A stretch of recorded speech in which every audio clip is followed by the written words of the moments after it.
Çîroka Hacî Pisîk rojek rojan hemel dê bavê me hazir û godaran. Ji bo xapandina mişkan pisîk lê xist çû hecê. Heca xwe temam kir û vegeriya mala xwe. Êdî bûbû Hacî Pisîk. Mişk li hev civiyan û gotin. Hacî Pisîk ji hecê hatiya. Xelk û alem dihere ziyareta wî. Divê em jî dijminatiya navbena xwe bidin aliyekî û herin xiratina wî. Em neçin nabe eybe jî.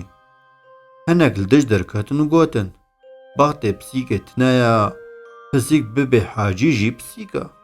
Dijmina nabe dost. Ji bo xapandinê çûye hecê, dibe em neçin. Lê rispiyên mişkan guh nedan gotinê xortan û gotin çûye mala Xwedê em neçin şerme, divê em herin xêratinê bidinê. Hacî Pisîk şaşikeke tû dibe destar li serî bû, zbiyeke not û nehlib destan dibû.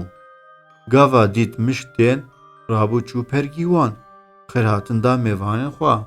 Bi hev re çûn jor, bîstekî rûniştin, çeng gotinin ji vir û ji wir hev re kirin. Şêwr germ kirin.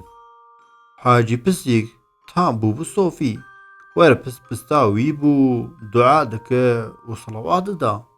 Piştî bîstek sohbet, mişkan xatirê xwe ji Hacî Pisîk xwestin û rabûn. Cimeta mişkan bi meraq li benda rûspiyên xwe bû. Ji cimetê hinekan ji rûspiyên xwe pirsîn û gotin: Ma we Hacî Pisîk çawa dît? Hecê ew guhartiye yan na?